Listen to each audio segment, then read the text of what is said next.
Parker's solar probe skimmed the edge of an interstellar comet's tail. The readouts weren't normal. This wasn't a glitch. Parker's instruments lit up with signals that didn't match anything in the database. Magnetic fields twisted in ways solar wind shouldn't twist. Particle detectors picked up ions with ratios we've never seen in our solar system. The comet is called 3I Atlas, the third confirmed visitor from beyond our sun. It came from somewhere else, another star, another planetary nursery billions of years old. And for a few hours, humanity's fastest spacecraft flew through its wake. If the signals line up, this could be our first close taste of matter from another star's nursery. Not through a telescope, not from light years away, direct sampling, instruments touching the debris of a solar system we will never visit. Parker wasn't built for this. It was built to study our sun. But on that October day it became something else, an accidental probe into interstellar space. What did Parker's instruments actually pick up? That's the question keeping mission scientists up at night. Because if those readings are real, everything changes. The composition, the magnetic fingerprint, the chemistry locked inside those particles.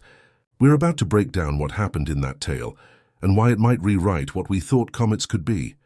Interstellar comets carry ions shaped by their birth clouds. That's not speculation, that's physics. When a comet forms, it locks in particles from the nebula around its parent star. Those particles carry a signature, a magnetic orientation, a chemical fingerprint. Even after traveling for millions of years through deep space, those patterns survive. Think of a leaf drifting on a river. The river is the solar wind. The leaf still carries old pollen from the tree it fell from. Same concept. The comet's tail gets pushed by our sun's wind, but the particles inside remember where they came from.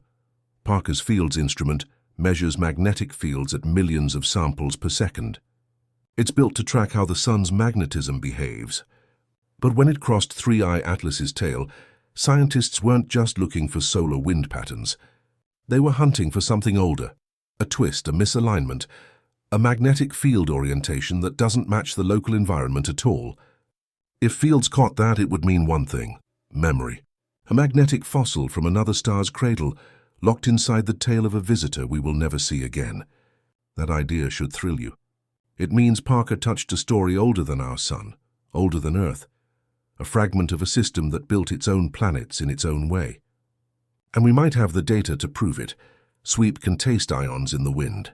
It can tell heavy from light, carbon from oxygen, water molecules from carbon monoxide. That's what the solar wind electrons, alphas, and protons instrument does. It samples everything flowing past the spacecraft. In normal conditions, it reads the sun's output: hydrogen, helium, standard solar particles. But in a comet's tail, the mix changes. Some researchers watch for unusual ratios: carbon to oxygen, nitrogen to carbon, deuterium to hydrogen. That kind of clue matters, because every solar system forms from a collapsing cloud of gas and dust. The temperature, pressure, and chemistry of that cloud shape what survives. Our system formed at a specific distance from the galactic center, specific conditions, specific materials. A comet from another system formed somewhere else. Different star, different disk, different rules. A strange pattern in Parker's ion readings would hint at a protoplanetary disk unlike ours. Not wildly alien, just different enough to notice, like tasting water from a foreign river and realizing the minerals don't match home. What ratio would convince you this came from a different kind of system?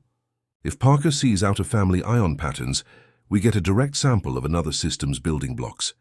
Not light from a distant star, not a spectrum filtered through space, direct particles, raw material.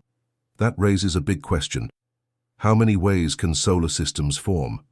Are there templates, or does every star birth planets differently? One ion ratio won't answer that, but it's the first brick in a foundation we've never been able to build before. The next clue isn't chemistry, it's motion at dust grain scale, and it matters for starflight, because what happened when Parker hit those grains at 700,000 km/h could teach us how to survive the journey between stars. Parker is fast and faster than any object we've flown.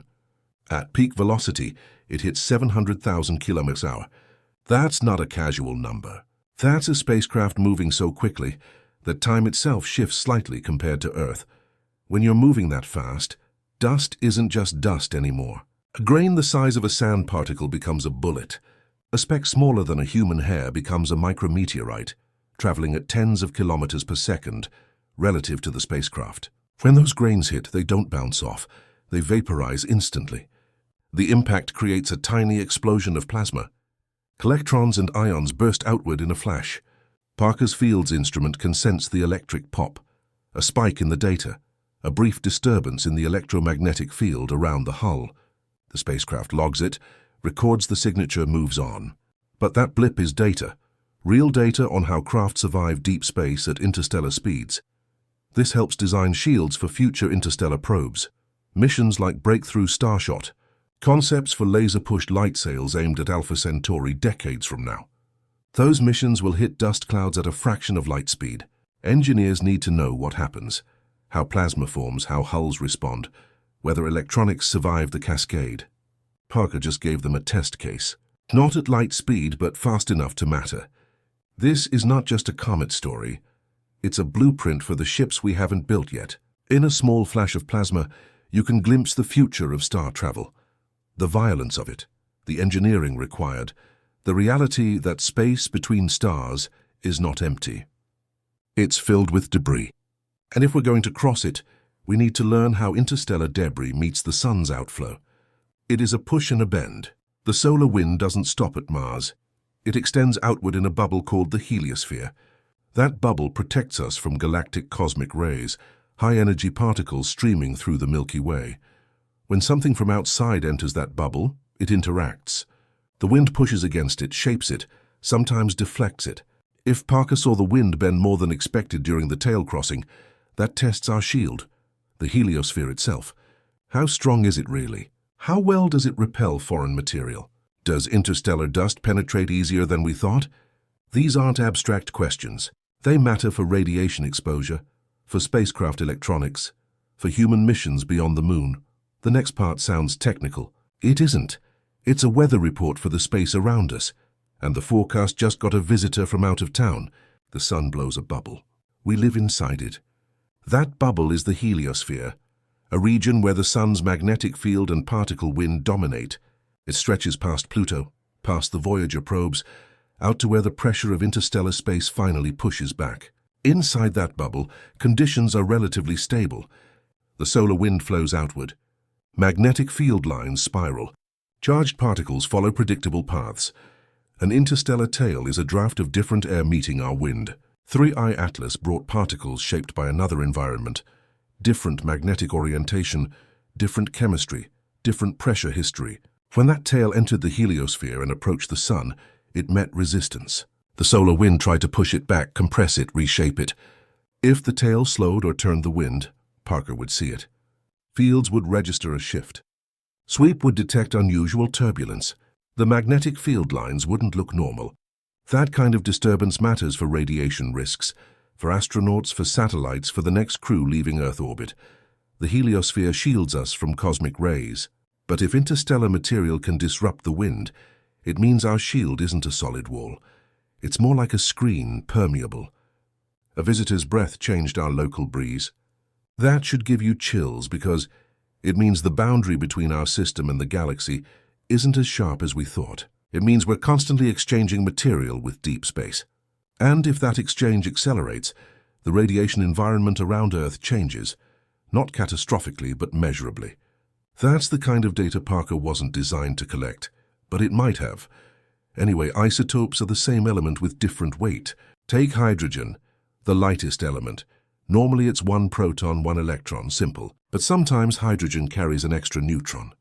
We call that deuterium, heavy hydrogen. When you measure water, you can count the ratio deuterium to hydrogen, DH. That ratio tells a story. It reveals temperature, pressure, the conditions when that water formed. Earth's oceans have a specific DH ratio. Comets from our solar system cluster around a range, sometimes higher, sometimes lower, but within a family. An interstellar comet might not fit that family. Parker's particle sensors can't run a lab. They can't freeze samples and weigh atoms precisely, but they can hint at unusual heavy-to-light ratios. If SWEEP or ISIS detected ions with masses that don't match the expected distribution, scientists would flag it.